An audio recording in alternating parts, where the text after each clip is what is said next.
ಪ್ರೇಮಜೀವಿಯ ಕಥಾ ಪ್ರಪಂಚಕ್ಕೆ ತಮ್ಮೆಲ್ಲರಿಗೂ ಆತ್ಮೀಯ ಸ್ವಾಗತ ಸುಸ್ವಾಗತ. ದೇವಸ್ಥಾನದಲ್ಲಿ ಎಣಿಕೆ ಕಾರ್ಯ ನಡೀತಾ ಇತ್ತು. ಹುಂಡಿಗೆ ಬೀಳೋ ಹಣವನ್ನು ಎಣಿಕೆ ಮಾಡೋದು ಸಹಜ. ಅಂಥ ಸಂದರ್ಭದಲ್ಲಿ ಅವ್ರಿಗೊಂದು ಆಸ್ತಿ ಪತ್ರ ಸಿಗುತ್ತೆ.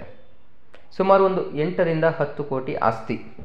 ಅರೆ, ಇದೇನಿದು, ಮಿಸ್ಸಾಗಿ ಯಾರಾದರೂ ಹಾಕ್ಬಿಟ್ಟಿದ್ದಾರಾ? ಎಲ್ಲರಿಗೂ ಆಶ್ಚರ್ಯ. ಅದನ್ನು ದೇವಸ್ಥಾನದ ಆಡಳಿತ ಮಂಡಳಿಯ ಗಮನಕ್ಕೆ ತಂದರು. ಆಡಳಿತ ಮಂಡಳಿಯವರು ಕೂಡ ಅದನ್ನು ಪರಿಶೀಲನೆ ಮಾಡಿದ್ರು. ನೋಡಿದ್ರೆ ಒರಿಜಿನಲ್ ಪೇಪರ್ಸು. ಇದು ಹೇಗೆ ಒರಿಜಿನಲ್ ಪೇಪರ್ಸ್ ಬೀಳೋದಕ್ಕೆ ಸಾಧ್ಯ? ಅವರು ತಕ್ಷಣವೇ ಆ ಒಂದು ಪತ್ರ ಹಾಕಿದ್ದವ್ರನ್ನ ಕಾಂಟ್ಯಾಕ್ಟ್ ಮಾಡಿದ್ರು. ಆ ಒಂದು ಪತ್ರ ಹಾಕಿದ್ದವ್ರನ್ನ ಕಾಂಟ್ಯಾಕ್ಟ್ ಮಾಡಿದ್ರೆ ನೀವು ಇಲ್ಲಿಗೆ ಬಂದುಬಿಡಿ ಅನ್ನೋ ಮಾತು ಬಂತು. ಸರಿ ಆಯಿತು ಅಂತ ಹೇಳಿ ಅವರು ಅಲ್ಲಿಗೆ ಹೋದರು. ಆ ಅಡ್ರೆಸ್ಗೆ ಹೋದ್ಮೇಲೆ ಗೊತ್ತಾಗಿದ್ದು ತಮಗೆ ಆಸ್ತಿ ಪತ್ರವನ್ನು ಹಾಕಿದ ಮನುಷ್ಯ ಈಗ ಬದುಕಿಲ್ಲ ಅಂತ. ಹೌದು, ದೇವಸ್ಥಾನದ ಹುಂಡಿಗೆ ಆಸ್ತಿ ಪತ್ರವನ್ನು ಹಾಕಿದ್ದವರ ಹೆಸರು ಆನಂದರಾಯರು. ಆನಂದರಾಯರು ಬ್ಯಾಂಕಲ್ಲಿ ಮ್ಯಾನೇಜರ್ ಆಗಿದ್ದವರು.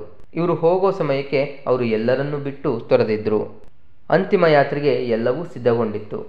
ಹೆಂಡತಿ ಇದ್ದಾರೆ, ಮಕ್ಕಳಿದ್ದಾರೆ. ಹಾಗಿದ್ದೂ ಕೂಡ ಯಾಕೆ ಆನಂದರಾಯರು ಎಲ್ಲ ಆಸ್ತಿನ ಇದ್ರೊಳಗೆ ಹಾಕಿದ್ರು? ಅದಕ್ಕೆ ಒಂದು ಕಥೆನೇ ಇದೆ. ಆನಂದರಾಯರಿಗೆ ತುಂಬು ಕುಟುಂಬ ಅಂದರೆ ಬಹಳನೇ ಇಷ್ಟ. ಅವರ ಹೆಂಡತಿ ಸುನಂದಗೂ ಅಷ್ಟೇ. ಇಬ್ಬರೂ ಕೂಡ ಚಿಕ್ಕ ವಯಸ್ಸಿನಿಂದಲೂ ಅಪ್ಪ, ಚಿಕ್ಕಪ್ಪ, ಅಮ್ಮ ಅಂತ ಒಟ್ಟಿಗೆ ಇದ್ದು ಬೆಳೆದವರು. ಹೀಗಾಗಿನೇ ಇವರು ಕೂಡ ತಮ್ಮೊಂದಿಗೆ ಒಂದು 10-6 ಜನ ಇರಲಿ ಅಂತ ಇಷ್ಟಪಡ್ತಾಯಿದ್ರು. ಆದರೆ ಪರಿಸ್ಥಿತಿ ಬದಲಾಯಿತು. ಆನಂದರಾಯರು ತಮ್ಮ, ಅಣ್ಣ ಎಲ್ಲರೂ ಕೂಡ ಮನೆಯನ್ನು ತೊರೆದು ಅವರವರ ಪಾಡಿಗೆ ಒಂದೊಂದು ಮನೆಯನ್ನು ಕಟ್ಕೊಂಡ್ರು. ಸರಿ, ನಮ್ಮ ಪಾಲಿಗೆ ಉಳಿದಿದ್ದಿಷ್ಟೇ ಅಂತ ಹೇಳಿ ಗಂಡ ಹೆಂಡತಿ ಖುಷಿಯಾಗೇ ಇದ್ದರು. ಅವ್ರಿಗೂ ಒಂದು 3 ಜನ ಮಕ್ಕಳು ಜನಿಸಿದ್ರು. ಮೊದಲನೇ ಮಗ ಪವನ್, 2ನೇ ಮಗ ವಿಕ್ರಾಂತ್, 3ನೇ ಮಗಳು ಸೌಮ್ಯ. ಮೂವರಿಗೂ ಕೂಡ ಸಮನಾದ ಪ್ರೀತಿಯನ್ನು ಕೊಟ್ಟವರು ಆನಂದರಾಯರು. ಆನಂದರಾಯರು ಅಂದರೆ ಸುತ್ತಮುತ್ತಲೂ ಎಲ್ಲರಿಗೂ ಒಂದು ಪ್ರೀತಿ. ಯಾಕಂದರೆ ಅವರು ಬ್ಯಾಂಕ್ ಮ್ಯಾನೇಜರ್ ಆಗಿದ್ದರಿಂದ ಪ್ರತಿಯೊಬ್ಬರನ್ನೂ ಅಷ್ಟೇ ಆತ್ಮೀಯವಾಗಿ ಮಾತನಾಡಿಸ್ತಾ ಇದ್ರು. ಯಾರಾದರೂ ಬ್ಯಾಂಕಲ್ಲಿ ಏನಾದರೂ ಸಹಾಯ ಬೇಕು ಅಂದರೆ ಯಾವುದೇ ಒಂದು ಬೇಸರ ಇಲ್ಲದೆ ಇವರೇ ಮುಂದೆ ನಿಂತು ಎಲ್ಲವನ್ನೂ ಮಾಡಿಕೊಡ್ತಾಯಿದ್ರು. ಬಡವರನ್ನ ಕಂಡ್ರೆ ಕನಿಕರ, ಅಸಹಾಯಕರನ್ನು ಕಂಡ್ರೆ ಮತ್ತು ಅಶಕ್ತರನ್ನು ಕಂಡ್ರೆ ಕಾಳಜಿ, ಅನುಕಂಪ, ಪ್ರೀತಿ 3 ಇರ್ತಾಯಿತ್ತು. ಹೀಗಾಗಿನೇ ಆನಂದರಾಯರನ್ನು ಕಂಡ್ರೆ ಪ್ರೀತಿ ಮತ್ತು ಗೌರವ ಎಲ್ರಿಗೂ ಹೆಚ್ಚಿಗೆನೇ ಇತ್ತು. ಇಂತಹ ಆನಂದರಾಯರು ಹೀಗೆ ಕೊನೆಗಾಲದಲ್ಲಿ ಯಾರೂ ಇಲ್ಲದ ಹಾಗೆ ಸಾಯೋದಕ್ಕೂ ಒಂದು ಕಾರಣ ಇತ್ತು. ಮಕ್ಕಳು ಚಿಕ್ಕ ವಯಸ್ಸಿನಲ್ಲಿ ಚೆನ್ನಾಗೇ ಇರ್ತಾರೆ. ಅದೇನೋ ಅಂತಾರಲ್ಲ, ಚಿಕ್ಕ ವಯಸ್ಸಿನಲ್ಲಿ ಅಪ್ಪನ ಎದೆಗೊದಿಬೇಕಾದ್ರೆ ಖುಷಿ ಆಗುತ್ತಂತೆ ಅಪ್ಪನಿಗೆ, ನನ್ನ ಮಕ್ಕಳು ನನ್ನ ಎದೆಗೊದಿತಾ ಇದ್ದಾರೆ ಅಂತ. ಅದೇ ದೊಡ್ಡ ಮಕ್ಕಳಾದಮೇಲೆ ಎದೆಗೊದ್ದಾಗ ಆಗೋ ನೋವಿದೆಯಲ್ಲ, ಆ ನೋವೇ ಆನಂದರಾಯರಿಗಾಗಿತ್ತು. ಯಾರನ್ನೂ ದ್ವೇಷಿಸದ, ಯಾರಿಗೂ ಕೂಡ ಕೇಡನ್ನುಂಟು ಮಾಡದ ಆನಂದರಾಯರು ಮಕ್ಕಳನ್ನು ತುಂಬ ಮುದ್ದಿನಿಂದ ಸಾಕಿದ್ರು. ಸುನಂದ ಅವ್ರಿಗೂ ಮಕ್ಕಳೆಂದರೆ ಪ್ರಪಂಚ. ಬ್ಯಾಂಕ್ ಮ್ಯಾನೇಜರ್ ಆಗಿದ್ದರು, ತಕ್ಕಮಟ್ಟಿಗೆ ಸಂಬಳ ಬರ್ತಾ ಇತ್ತು, ಒಳ್ಳೆ ಆಸ್ತಿ ಮಾಡಿಟ್ಟಿದ್ರು. ಕಡಿಮೆ ಬೆಲೆ ಇದ್ದಾಗೆ ಒಂದು 8-10 ಸೈಟ್ಗಳನ್ನ ಮಾಡಿಟ್ಟಿದ್ರು. ಆ ಸೈಟ್ ಬೆಲೆನೇ ಒಂದು 10 ಕೋಟಿ ಬೆಲೆ ಬಾಳ್ತಾ ಇತ್ತು. ಇಂತಹ ಆನಂದರಾಯರು ಒಮ್ಮೆ ಮಕ್ಕಳ ಎದುರಿಗೆ ತಿರುಗಿ ಬಿದ್ದಂತಹ ಪ್ರಸಂಗ ನಡೆದು ಬಿಡ್ತು. ದೊಡ್ಡವನು ಪವನ್ MS ಓದಿದ್ದ, ವಿಕ್ರಾಂತ್ MSc ಓದಿದರೆ ಮಗಳು ಸೌಮ್ಯ MCom ಮಾಡಿದ್ಲು. ಮೂವರಿಗೂ ಒಂದು ಒಳ್ಳೊಳ್ಳೆ ಕೆಲಸ ಇತ್ತು. ಅದರಲ್ಲೂ ದೊಡ್ಡವನು ಅಮೇರಿಕಕ್ಕೆ ಹೋಗ್ಬಿಟ್ಟಿದ್ದ, 2ನೇವನು ಇಲ್ಲೇ ಬೀಡು ಬಿಟ್ಟಿದ್ದ, 3ನೇವಳು ಕೂಡ ಜೊತೆಗಿದ್ಲು. ಆದರೆ ಅವಳ ಮನಸ್ಥಿತಿ ಬೇರೆ ಥರನೇ ಇತ್ತು. ಅದು ಆನಂದರಾಯರಿಗೆ ಮೊದಲು ಗೊತ್ತಾಗಿರಲಿಲ್ಲ. ಅಪ್ಪ ಕೆಲಸದಲ್ಲಿರೋವರೆಗೂ ಚೆನ್ನಾಗೇ ಇದ್ದರು. ಅಪ್ಪನಿಗೆ ಇನ್ನೂ 3-4 ವರ್ಷ ಸರ್ವಿಸ್ ಇತ್ತು. ನನಗೆ ಸರ್ವಿಸ್ಗೂ ಮೊದಲೇ ಇವ್ರಿಗೆಲ್ಲರಿಗೂ ಮದುವೆ ಮಾಡಿಬಿಟ್ರೆ ಒಳ್ಳೆಯದು ಅಂತ ಆನಂದರಾಯರು ಯೋಚನೆ ಮಾಡಿದರು. ಸರಿ, ಒಳ್ಳೊಳ್ಳೆ ಹುಡುಗಿರನ್ನ ನೋಡಿದ್ರು. ಮೊದಲನೇ ಮಗ ನಾನು ಬೇರೆ ಹುಡುಗಿನ ಪ್ರೀತಿಸ್ತಾ ಇದ್ದೀನಿ, ಮದುವೆ ಆಗ್ತೀನಿ ಅಂದ. ಮರ್ಯಾದೆ ಹಾಳಾಗತ್ತೆ ಅಂತ ಅವನಿಗೆ ಮದುವೆ ಮಾಡಿದ್ದಾಯಿತು. ಹೋಗಲಿ, ಮದುವೆ ಮಾಡಿದ್ದೀನೋ, ಜೊತೆಗೆ ಬಂದಿರು ಅಂತ ಅಂದರು. ಇವ್ರಿಗೆ ಮೊದಲೇ ಕೂಡು ಕುಟುಂಬ ಅಂದ್ರೆ ಇಷ್ಟ. ಸುನಂದನೂ 2-3 ಸರಿ ಕೇಳ್ಕೊಂಡಿದ್ರು. ಇಲ್ಲ, ನನಗೆ ಕೆಲಸದ ಒತ್ತಡ, ಅಲ್ಲೆಲ್ಲ ಬಂದು ಮತ್ತೆ ಅಲ್ಲಿಂದ ಇಲ್ಲಿಗೆ ಇಲ್ಲಿಂದ ಅಲ್ಲಿಗೆ ಓಡಾಡೋದಕ್ಕಾಗೋದಿಲ್ಲ, ನಾವಿಲ್ಲೇ ಇರ್ತೀವಿ ಅಂತ ಬುದ್ಧಿವಂತನಾಗಿ ಅವನು ಮದುವೆ ಆಗ್ತಿದ್ದಂಗೆ ಹೆಂಡ್ತಿನ ಕರ್ಕೊಂಡು ಹೊರದೇಶಕ್ಕೆ ಹೊರಟ್ಬಿಟ್ಟ. ಸರಿ ಬಿಡು, ಅವನ ಹಣೆ ಬರಹ, ಏನು ಮಾಡೋಕ್ಕಾಗಲ್ಲ, ಇಬ್ಬರು ಮಕ್ಕಳಿದಾರಲ್ಲ, ಇವರಾದರೂ ನಮ್ಮ ಜೊತೆಗೆ ಇರ್ತಾರೆ ಅಂತ ಆನಂದರಾಯರು ಸುನಂದ ಭಾವಿಸಿದ್ರು. ಆದರೆ ಅವನಿಗಿಂತಲೂ ಡಿಫ್ರೆಂಟಾಗಿ ಇವರಿಬ್ಬರು ಯೋಚನೆ ಮಾಡಿದ್ದಾರೆ ಅನ್ನೋದು ಗೊತ್ತಿರಲಿಲ್ಲ. 2ನೇ ಮಗನಿಗೆ ಅಲ್ಲಿ ಹುಡುಕಿ ಒಂದು ಒಳ್ಳೆ ಹುಡುಗಿನೇ ಮದುವೆ ಮಾಡಿದ್ರು. ಆದರೆ ಅವಳು ಸ್ವಲ್ಪ ಮಾಡ್ರನ್ನು. ವಿಕ್ರಾಂತ ಹೇಗೆ ಯೋಚನೆ ಮಾಡ್ತಿದ್ನೋ ಅದಕ್ಕೆ ಪೂರಕವಾಗಿ ಆಕೆ ಕೂಡ ಯೋಚನೆ ಮಾಡ್ತಾ ಇದ್ಲು. ಅವಳ ಹೆಸರು ವಿನಯ. ಮದುವೆ ಆದಮೇಲೆ ಎರಡನೇ ಮಗ 1-2 ವರ್ಷ ಜೊತೆಗಿದ್ದ. ಆದರೆ ಅಪ್ಪನಿಗೆ ಅವಾಗ ರಿಟೈರ್ಮೆಂಟ್ ಹತ್ತಿರ ಬರ್ತಾ ಇತ್ತು. ತಾನು ಜೊತೆಗಿದ್ದರೆ ಇನ್ನೆಲ್ಲಿ ಮನೆ ಜವಾಬ್ದಾರಿ ಎಲ್ಲ ತನ್ನ ಮೇಲೆ ಬಿದ್ದುಬಿಡುತ್ತೋ ಅಂತ ಯೋಚನೆ ಮಾಡ್ತಲೇ ಇದ್ದ ಒಳೊಳಗೆ. ಅದೇ ಸಮಯದಲ್ಲಿ ಮಗಳಿಗೂ ಕೂಡ ಒಂದೊಳ್ಳೆ ಸಂಬಂಧ ಬಂತು. ಮಗಳಿಗೂ ಮದುವೆ ಮಾಡಿಬಿಟ್ರು. ನಾನು ರಿಟೈರ್ಡ್ ಆಗೋದಕ್ಕಿಂತ ಮುಂಚೆ ಮದುವೆ ಮಾಡಿಬಿಟ್ರೆ ಅದೊಂದು ನಿರಾಳ ಅಂತ. ಸರಿ, ಮಗಳದು ಮದುವೆ ಆಯಿತು. ಮಗಳು ದೂರದ ಊರಿಗೆ ಹೊರಟು ನಿಂತಳು. ಅದು ಏನು ಮಾಡೋದಕ್ಕಾಗೋದಿಲ್ಲ, ಒಂದು ಹೆಣ್ಣು ಇಲ್ಲಿ ಹುಟ್ಟಿ ಬೇರೆ ಮನೆಗೆ ಹೋಗಬೇಕು ಅಂತ ಇವರು ಸುಮ್ಮನಾದರು. ಇನ್ನೂ ಇದ್ದ ಒಬ್ಬನೇ ಮಗ, ಇವನಾದ್ರೂ ಜೊತೆಗಿರ್ತಾನೆ ಅಂದರೆ ರಿಟೈರ್ಡ್ ಆಗೋವರೆಗೂ ಜೊತೆಗಿದ್ದ.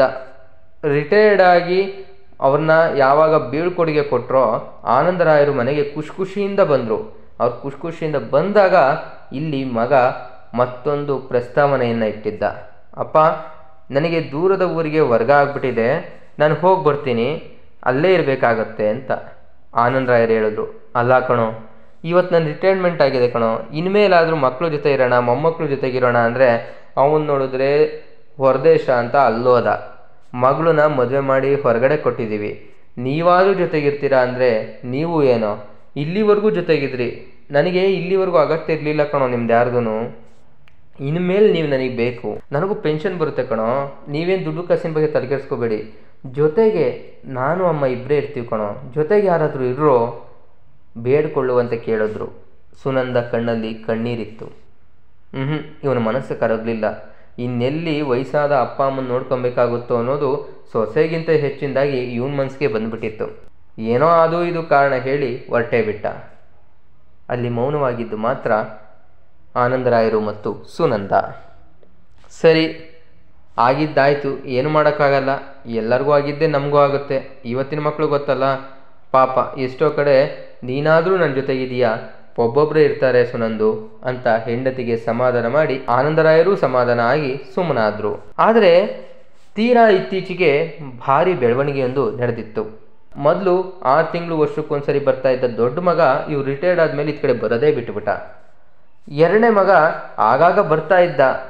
ಇವರು ವಯಸ್ಸಾದ್ಮೇಲೆ ಸಹಜವಾಗಿ ಆ ಕಾಯಿಲೆ ಈ ಕಾಯಿಲೆ ಎಲ್ಲ ಅಂತ BP ಶುಗರ್ ಇಂಥವೇನು ಇಲ್ಲದೇ ಇದ್ರು ಸಣ್ಣ ಪುಟ್ಟ ಕಾಯಿಲೆ ಕಾಸಲೆ ಇದ್ದೇ ಇರುತ್ತಲ್ವಾ, ಅವ್ರನ್ನ ಕರ್ಕೊಂಡೋಗೋದು ಕರ್ಕೊಂಬರೋದು ಎಲ್ಲವನ್ನ ಮಾಡ್ತಾ ಇದ್ದ. ಅದು ಬಲವಂತಕ್ಕೆ. ಯಾವಾಗ ಇವ್ರಿಗೆ ತುಂಬ ಅಶಕ್ತರಾದರು ಅಂತ ಗೊತ್ತಾಯ್ತೋ ಇವ್ರನ್ನ ನಿಯಂತ್ರಣ ಮಾಡೋದಕ್ಕೆ ಸಿದ್ಧನಾದ. ಮಗಳು ಅನಿವಾರ್ಯವಾಗಿ ಈ ಕಡೆಗೆ ಬರೋದಕ್ಕೆ ಸಾಧ್ಯನೇ ಆಗ್ತಿರ್ಲಿಲ್ಲ. ಬಂದರೂ ಕೂಡ ಒಂದಿನ ಇರ್ತಾ ಇದ್ರು. ಅವಳ ಗಂಡ ತುಂಬ ಸ್ಟ್ರಿಕ್ಟ್ ಆಗಿದ್ದರಿಂದ ವಾಪಸ್ ಕರ್ಕೊಂಡು ಹೋಗ್ಬಿಡ್ತಾ ಇದ್ದ. ಸರಿ, ಇಷ್ಟೆಲ್ಲದರ ನಡುವೆ ಆನಂದರಾಯರಿಗೆ ಬಹಳನೇ ಖೇದ ಉಂಟು ಮಾಡಿದ್ದು ಮಗಳು ಬರ್ತಾ ಬರ್ತಾ ಕಮರ್ಷಿಯಲ್ ಆಗಿ ಯೋಚನೆ ಮಾಡೋದಕ್ಕೆ ಪ್ರಾರಂಭ ಮಾಡಿದ್ಲು. ಅಮ್ಮ, ಈ ಆಸ್ತಿ ಎಷ್ಟಿದೆ, ಯಾರ್ಯಾರಿಗೆ ಏನೇನು ಬರುತ್ತೆ, ನೀವು ಹೋದ್ಮೇಲೆ ಯಾರು ಏನು ಮಾಡ್ತಾರೆ, ನೀವಿರಬೇಕಾದ್ರೆ ಏನಾದರೂ ಒಂದು ಸೆಟ್ರೇಟ್ ಮಾಡಿಬಿಡಿ, ಹೀಗೆ ನೇರ ವ್ಯವಹಾರಕ್ಕೆ ಇಳಿದುಬಿಟ್ಟಿದ್ಲು. ಇತ್ತೀಚೆಗೆ ಯಾಕೋ ಎರಡನೇ ಮಗನೂ ಅದನ್ನೇ ಕೇಳೋಕ್ಕೆ ಪ್ರಾರಂಭ ಮಾಡಿದ್ದ. ಅಪ್ಪ, ಈ ಏರಿಯಾ ಬೆಳೀತಾ ಇದೆ, ಇಲ್ಲಿ 1 ಕೋಟಿ ಹೋಗ್ತಾ ಇದೆ ಒಂದೊಂದು ಆಸ್ತಿ, 7-8 ಸೈಟ್ ಇಟ್ಕೊಂಡಿದ್ರ, ಅಗತ್ಯ ಏನಿದೆ, ಮಾರ್ಬಿಡಿ, ನಿಮಗೆ ನಾವು ಇದೀವಲ್ವಾ, ಏನೋ ಎದ್ದೋಗೋದೊಂದು ಬಿದ್ದೋಗ್ಲಿ ಅನ್ನೋ ಥರ ಮಾತಾಡ್ತಾ ಇದ್ದ ಎರಡನೇ ಮಗ ವಿಕ್ರಾಂತ್. ಅಪ್ಪ ಏನನ್ನೂ ನಿರ್ಧಾರ ಮಾಡಿರಲಿಲ್ಲ. ಆನಂದರಾಯರು ಸುನಂದನನ್ನು ನೋಡಿದರು. ಇಷ್ಟೇ ಕಣೆ ಜೀವನ, ನಮಗಲ್ಲ ಬೆಲೆ, ನಾವು ಮಾಡಿರೋ ಆಸ್ತಿಗಷ್ಟೇ ಬೆಲೆ. ದೊಡ್ಡ ಮಗ ಒಬ್ಬ ಕೇಳಲಿಲ್ಲ ಅಷ್ಟೇ, ನಮ್ಮ ಅದೃಷ್ಟ.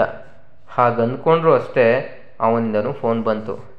ಅಪ್ಪ, ಇಲ್ಲಿ ಎಲ್ಲ ಚೆನ್ನಾಗಿ ನಡೀತಾ ಇತ್ತು ಅಪ್ಪ, ಯಾವುದೋ ಒಂದು ಹೊಸ ಬಿಸ್ನೆಸ್ಗೆ ಅಂತ ಕೈ ಹಾಕಿದೆ, ಅದು ಕೈ ಕೊಡ್ತಿದೆ ಅಪ್ಪ, ಸ್ವಲ್ಪ ದುಡ್ಡು ಬೇಕಾಗತ್ತಪ್ಪ. ನೀವೇ ರಿಟೈರ್ಡ್ ಆಗಿದ್ದೀರಿ, ನಿಮ್ಮನ್ನ ಕೇಳಬಾರ್ದು, ಆದ್ರೇನು ಮಾಡಲಪ್ಪ, ಕುತ್ತಿಗೆಗೆ ಬಂದ್ಬಿಟ್ಟಿದೆ, ನಿಮ್ಮನ್ನು ಕೇಳಲೇಬೇಕು. ನಾಟಕ ಆಡೋದಕ್ಕೆ ಪ್ರಾರಂಭ ಮಾಡಿದ್ದ.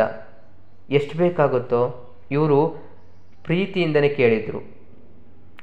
ಏನು ಹೆಚ್ಚಿಗೆ ಇಲ್ಲಪ್ಪ, ಒಂದು 2-2.5 ಕೋಟಿ. 2-2.5 ಕೋಟಿನಾ? ಇವ್ರಿಗೆ ಆಶ್ಚರ್ಯ ಆಗೋದು. ಯಾಕಪ್ಪ ಇಷ್ಟೊಂದು ಗಾಬರಿ ಪಡ್ತಾ ಇದ್ದೀರಾ? 2.5 ಕೋಟಿ ಅಷ್ಟೇನಪ್ಪ? ಅಷ್ಟೇನೇನೋ 2.5 ಕೋಟಿ. ಸುನಂದ ಒಂದೇ ಮಾತನ್ನು ಹೇಳಿದರು. ಬಿಡಮ್ಮ, ನಿನಗೆ ಮಗನಿಗಿಂತ ನಿಮ್ಮ ಆಸ್ತಿನೇ ಮುಖ್ಯ ತಾನೆ, ಮಾರಬೇಡಿ ಬಿಡಿ, ಅಲ್ಲೇ ಇರಲಿ. ಅವನ ಹೆಂಡತಿ ಕೂಡ ಅಲ್ಲಿಂದ ಹೇಳ್ತಾ ಇದ್ಲು, ಅಲ್ಲಿರೋರಿಗೆ ಎಲ್ಲ ಕೊಡಬೇಕೇನೋ, ಅದಕ್ಕೆ ನಮಗಿಲ್ಲ ಬಿಡಿ. ಆ ಮಾತನ್ನು ಕೇಳಿಸ್ಕೊಂಡು ಇವ್ರಿಗೆ ಶಿವ ನನ್ನ ಮಕ್ಕಳ ಇವರು ಇಷ್ಟೊಂದು ಬದಲಾಗ್ಬಿಟ್ರೆ ಆಸ್ತಿಗೋಸ್ಕರ ಅನ್ನಿಸದೇ ಇರಲಿಲ್ಲ. ಯೋಚನೆ ಮಾಡಿದ್ರು, ಅಲ್ಲ, ನನ್ನ ಆಸ್ತಿನ ನಾನು ಯಾಕೆ ಬೇರೆಯವ್ರಿಗೆ ಕೊಡಬೇಕು? ಇದು ನನ್ನ ಸ್ವಯಾಜಿತ ಆಸ್ತಿ. ನನ್ನ ಮಕ್ಕಳು ನನ್ನನ್ನು ಚೆನ್ನಾಗಿ ನೋಡ್ಕೊಳ್ತಾರೆ ಅಂತ ಅಂದ್ಕೊಂಡಿದ್ದೆ, ಆದರೆ ಅವ್ರು ನನ್ನ ನೋಡ್ಕೊಳ್ಳಿಲ್ಲ. ಈಗ ನನ್ನ ಆಸ್ತಿನ ಬೇರೆಯವ್ರಿಗೆ ಕೊಡಬೇಕಾ? ಸುಮಾರು 4-5 ತಿಂಗಳು ಇದೇ ಜಿಜ್ಞಾಸಿನಲ್ಲಿ ಮುಂದುವರಿಯಿತು. ಸುನಂದ ಅವರಂತೂ ಮಕ್ಕಳು ತಮ್ಮಿಂದ ದೂರವಾದ ಯೋಚನೆಯಲ್ಲಿ ಹಾಸಿಗೆ ಇಳಿದುಬಿಟ್ರು. ಕೊನೆಗೆ ಅವರು ತೀರೇ ಹೋದರು. ಆದರೆ ಆಗಲೂ ಕೂಡ ಏನೋ ನೆಪ ಮಾತ್ರಕ್ಕೆ ಎನ್ನುವಂತೆ ಬಂದು ಒಂದು ದಿನ ಇದ್ದೋದ್ರು ಅಷ್ಟೇ. ಬಂದಾಗಲೂ ಅಪ್ಪನನ್ನು ಸಮಾಧಾನ ಪಡಿಸೋದಾಗಲಿ ಅಥವಾ ಬಿಡಪ್ಪ ಎಲ್ಲ ಇದ್ದಿದ್ದೆ, ನಾವಿದ್ದೀವಿ ಅನ್ನೋ ಒಂದು ಮಾತನ್ನು ಭರವಸೆಯನ್ನು ತುಂಬೋದಾಗಲಿ ಏನನ್ನೂ ಮಾಡಲಿಲ್ಲ. ಬಂದರು, ಎಲ್ಲ ಮುಗಿಸ್ಕೊಂಡ್ರು, ಕಾರ್ಯ ಮುಗಿಸ್ಕೊಂಡ್ರು. 11 ದಿನದ್ದು ಕಾರ್ಯಕ್ಕೂ ಬರಲಿಲ್ಲ, ಎಲ್ಲರೂ ಹೊರಟೋಗಿದ್ರು. ಈಗ ಇಷ್ಟು ಕಾಲ ತನ್ನ ಮಕ್ಕಳು, ತನ್ನ ಮಡದಿ, ತನ್ನ ಮನೆ ಅಂತ ಇದ್ದ ಆನಂದರಾಯರಿಗೆ ಏಕಾಂಗಿ ಜೀವನ ಬಿಕೋ ಅನ್ಸೋದಕ್ಕೆ ಪ್ರಾರಂಭ ಆಯಿತು. ಸುತ್ತಲೂ ನೋಡಿದ್ರು, ಯಾರೊಬ್ಬರೂ ಮಾತನಾಡೋದಕ್ಕಿಲ್ಲ. ಆಗಾಗ ಸ್ನೇಹಿತರು ಅಂದ್ಕೊಳ್ಳೋರು ಬರೋರು, ಆದರೆ ಅವ್ರು ತಾನೇ ದಿನಪೂರ್ತಿ ಜೊತೆಗಿರೋದಕ್ಕಾಗತ್ತಾ? 1 ಗಂಟೆ 2 ಗಂಟೆ ಇರೋರು, ಇವ್ರ ಜೊತೆ ಹಾಡು ಹರಟೆ ಹೊಡೆಯೋರು, ಹೊರಟು ಬಿಡೋರು. ಆದರೆ ರಾತ್ರಿಯೆಲ್ಲ ಎಷ್ಟೋ ರಾತ್ರಿಗಳಲ್ಲಿ ಇವರಿಗೆ ಭಯವಾಗಿದ್ದಿದೆ. ಅಯ್ಯೋ, ಈ ವಯಸ್ಸಿನಲ್ಲಿ ನಾನೇನು ಮಾಡಲಿ? ನಾನೇನಾದರೂ ಬಿದ್ದರೆ ಯಾರಾದರೂ ಎತ್ತೋದಕ್ಕೂ ಒಬ್ಬರಿಲ್ವಲ್ಲ. ನನ್ನ ಮನಸ್ಸು ಮಿಡಿದಿದ್ದಿದೆ. ಆಗೆಲ್ಲ ಮಕ್ಕಳಿಗೆ ಫೋನ್ ಮಾಡಿ ನಿಮ್ಮನ್ನು ನೋಡಬೇಕು ಅನ್ನಿಸ್ತಾ ಇದೆ, ಬರ್ರೋ ಅಂತ ಒಂದು 10 ಸರಿ 15 ಸರಿ ಕರೆದಿದ್ದಿದೆ. ತಿಂಗಳಿಗೆ 10 ಫೋನ್ ಮಾಡಿದ್ರು ಕೂಡ ಮೊದಲು ಮಾತನಾಡ್ತಾ ಇದ್ದ ಎಲ್ಲ ಮಕ್ಕಳು ಇವರ ಆಸ್ತಿಯನ್ನು ನಾವು ಎಷ್ಟೇ ಕೇಳಿದ್ರು ಕೊಡ್ತಾ ಇಲ್ಲ ಅನ್ನೋ ಮಾತು ಬಂದಾಗ ಎಲ್ಲರೂ ಇವರನ್ನು ಮಾತನಾಡಿಸೋದಕ್ಕೆ ಕಡಿಮೆ ಮಾಡಿಬಿಟ್ರು. ಫೋನ್ನೇ ರಿಸೀವ್ ಮಾಡ್ತಾ ಇರಲಿಲ್ಲ. ಒಬ್ಬ ಬ್ಯಾಂಕ್ ಮ್ಯಾನೇಜರ್ ಆಗಿದ್ದ ವ್ಯಕ್ತಿ ಇವತ್ತು ಎಲ್ಲರಿಗೂ ನಿರ್ಲಕ್ಷ್ಯಕ್ಕೆ ಒಳಗಾದ ವ್ಯಕ್ತಿ ಆಗಿಬಿಟ್ಟಿದ್ದ. ಸರಿ, ಆನಂದರಾಯರು ದೃಢವಾದ ನಿರ್ಧಾರ ಮಾಡಿದ್ರು. ಸುನಂದ ಅವರು ಕೂಡ ಮಾತನ್ನು ಹೇಳಿದರು, ನೋಡ್ರಿ, ಮಕ್ಕಳು ಬದಲಾಗ್ತಾ ಇದ್ದಾರೆ, ಅವ್ರನ್ನ ನಂಬಿ ನೀವು ಎಲ್ಲವನ್ನ ಬಿಟ್ಕೊಡ್ಬೇಡಿ. ನೀವು ಕೊನೆಗೆ ಏಕಾಂಗಿ ಆಗ್ತೀರಾ, ನಿಮ್ಮನ್ನು ಅನಾಥ ಶವ ಮಾಡಿಬಿಡ್ತಾರ್ರಿ. ನಾನೂ ಇರೋದಿಲ್ಲ ನಿಮ್ಮ ಜೊತೆ. ಆ ದೇವರು ನನಗೆ ನಿಮ್ಮ ಜೊತೆ ಬಾಳುವಂಥ ಅವಕಾಶ ಕೊಟ್ಟಿದ್ದೆ ಇಷ್ಟು ದಿನ. ಇನ್ನಾದರೂ ಬುದ್ಧಿವಂತರಾಗಿ ನೀವು ಇರೋವರೆಗೂ ನಿಮ್ಮ ಜೊತೆ ಆಸ್ತಿಯನ್ನು ಇಟ್ಕೊಳ್ಳಿ. ಆಮೇಲೆ ನೀವೇನು ಬೇಕಾದರೂ ಮಾಡಿ, ಮಕ್ಕಳಿಗಾದರೂ ಕೊಡಿ, ನಿಮ್ಮ ಇಷ್ಟ. ನಾನು ಮಕ್ಕಳಿಗೆ ಕೊಡಿ ಅಂತ ಹೇಳಲ್ಲ. ಒಬ್ಬ ತಾಯಿಯಾಗಿ ಮಕ್ಕಳಿಗೆ ಕೊಡು ಅಂತ ಹೇಳಬಹುದು, ಆದರೆ ತಂದೆಯಾಗಿ ಏನನ್ನ ಮಾಡಬೇಕು ಅನ್ನೋದು ನಿಮಗೆ ಗೊತ್ತಿರುತ್ತೆ. ನಿಮ್ಮದೇ ನಿರ್ಧಾರ ಅಂತ ಹೇಳಿ ಆಕೆ ಕೈಯಲ್ಲಿ ಕೈ ಇಟ್ಟು ಸತ್ತು ಹೋಗಿದ್ರು. ಹೆಂಡತಿ ಹೇಳಿದ ಮಾತು ಪದೇ ಪದೇ ನೆನಪಾಗ್ತಾ ಇತ್ತು. ನಾನಿರಬೇಕಾದ್ರೆ ಇಷ್ಟೆಲ್ಲ ಹಿಂಸೆ ಕೊಡ್ತಿರೋರು, ನಾನು ಹೋದ್ಮೇಲೆ ನನ್ನ ಆಸ್ತಿಗೋಸ್ಕರ ಅಂತಿಮ ಸಂಸ್ಕಾರಕ್ಕೆ ಬರೋರಿಗೆ ನಾನು ಇಷ್ಟೊಂದು ಬೆಲೆ ಕೊಡಬೇಕಾ, ಗೌರವ ಕೊಡಬೇಕಾ? ನನ್ನೋರು ಅನ್ನೋರು ನನ್ನ ಸ್ನೇಹಿತರಿದ್ದಾರೆ, ಸಾಕು. ನನಗೆ ಇದೆಲ್ಲವೂ ಆ ದೇವ್ರು ಕೊಟ್ಟ ಆಸ್ತಿ. ದೇವರು ಕೊಟ್ಟದ್ದನ್ನು ದೇವರಿಗೆ ಕೊಡ್ತೀನಿ. ನನಗಿವರು ಯಾರೂ ಬೇಡ. ಹಾಗಂದವರೇ ಯಾರ ಮಾತನ್ನೂ ಕೇಳದೆ ವಿಲ್ಲನ್ನು ಬರೆದ್ರು, ಇದು ದೇವಸ್ಥಾನಕ್ಕೆ ಸೇರಬೇಕಾದ ಆಸ್ತಿ ಅಂತ. ಆಗಲೂ ಅವರಿಗೆ ಸಮಾಧಾನ ಆಗಲಿಲ್ಲ. ಎಲ್ಲ ಒರಿಜಿನಲ್ ಪೇಪರ್ಗಳನ್ನ ತಗೊಂಡು ತಮ್ಮ ವಿಲ್ಲನ್ನು ತಗೊಂಡು ಹೋಗಿ ಹುಂಡಿಗೆ ಹಾಕಿಬಿಟ್ಟಿದ್ರು. ದೇವಸ್ಥಾನದ ಆಡಳಿತ ಮಂಡಳಿಯವರು ನಮ್ಮ ಮನೆಗೇನಾದರೂ ಬಂದರೆ ಅವ್ರಿಗೆ ಈ ರೀತಿಯಾಗಿ ಹೇಳಿ ಅಂತ ಒಂದು ಡೆತ್ ನೋಟ್ ಕೂಡ ಬರೆದಿಟ್ಟಿದ್ರು. ನನ್ನ ಆಸ್ತಿ ದೇವಸ್ಥಾನಕ್ಕೆ ಸೇರಿದೆ, ಅದರ ಸಂಪೂರ್ಣ ಹಕ್ಕುದಾರರು ನೀವೇ. ಆದರೆ ದೇವರ ವಿಚಾರದಲ್ಲಿ ನೀವು ಕೂಡ ನನ್ನ ಆಸ್ತಿಯನ್ನು ದುರುಪಯೋಗ ಮಾಡ್ಕೋಬೇಡಿ. ದೇವಸ್ಥಾನದ ಜೀರ್ಣೋದ್ಧಾರಕ್ಕೆ ಮತ್ತು ಇತರ ಖರ್ಚುಗಳಿಗೆ ಮಾತ್ರ ನನ್ನ ಆಸ್ತಿಯನ್ನು ಬಳಸ್ಕೊಳ್ಳಿ ಅಂತ ಅವ್ರಿಗೂ ಕೂಡ ವಿನಂತಿಯನ್ನು ಮಾಡಿ ಆನಂದರಾಯರು ಹೊರಟೇ ಬಿಟ್ಟಿದ್ರು. ತನ್ನಪ್ಪ ಸತ್ತು ಹೋದ ಅನ್ನೋ ವಿಚಾರ ಮಕ್ಕಳಿಗೂ ಗೊತ್ತಾಯಿತು. ಆದರೆ ಅಪ್ಪ ಆಸ್ತಿಯನ್ನೆಲ್ಲ ದಾನ ಮಾಡಿದಾನೆ ಅನ್ನೋ ವಿಚಾರ ಗೊತ್ತಾದಾಗ ತಾವ್ಯಾಕೆ ಹೋಗಿ ಅಪ್ಪನನ್ನು ನೋಡಬೇಕು? ಆಸ್ತಿ ಇಲ್ಲದ ಮೇಲೆ ನಮ್ಮ ಅಪ್ಪನ ಕಟ್ಕೊಂಡು ಏನು ಮಾಡಲಿ? ಮಗಳು ಹಾಗಂದಿದ್ದನ್ನೇ ಇಬ್ಬರು ಮಕ್ಕಳು ಪುನರುಚ್ಚರಿಸಿದ್ರು. ಅಪ್ಪ ಅಲ್ಲಿ ಅನಾಥ ಶವವಾಗಿದ್ದ, ಯಾರಿಗೂ ಬೇಡವಾಗಿದ್ದ. ಆದರೆ ಡೆತ್ ನೋಟಲ್ಲಿ ಒಂದು ಸೆಂಟೆನ್ಸನ್ನು ಬರೆದಿದ್ರು ಆನಂದರಾಯರು, ನನ್ನ ಒಂದು ಅಂತ್ಯ ಸಂಸ್ಕಾರಕ್ಕೆ ನನ್ನ ಮಕ್ಕಳು ಬರೋದು ಅನುಮಾನ, ಅದು ನನಗೇ ಗೊತ್ತಿದೆ. ಹೀಗಾಗಿ ನನ್ನ ಸ್ನೇಹಿತರು ಅನ್ಸ್ಕೊಂಡವರು, ನನ್ನ ಬಂಧುಗಳು ಅನ್ಸ್ಕೊಂಡು ನನ್ನ ಅಂತ್ಯಕ್ರಿಯೆಯನ್ನು ಮಾಡಿ ಅನ್ನೋ ಮಾತನ್ನು ಹೇಳಿದರು. ಅದರಂತೆ ಎಲ್ಲ ವಿಧಿವಿಧಾನಗಳನ್ನು ಅವರ ಸ್ನೇಹಿತರು ಬಂಧುಗಳು ಪೂರ್ಣಗೊಳಿಸಿದ್ರು. ಇಷ್ಟೇ ಅಲ್ವಾ ದುಡ್ಡಿಗಿರೋ ಮಹತ್ವ? ಸ್ನೇಹಿತರೆ, ಕಥೆಯ ಬಗ್ಗೆ ನಿಮ್ಮ ಅನಿಸಿಕೆ ಏನು, ಅಭಿಪ್ರಾಯ ಏನು ಅನ್ನೋದನ್ನು ನಮ್ಮೊಂದಿಗೆ ಹಂಚಿಕೊಳ್ಳಿ. ಹಾಗೆ ನಿಮ್ಮ ಕಥೆಯನ್ನು ನಮಗೂ ಕಳಿಸಿ.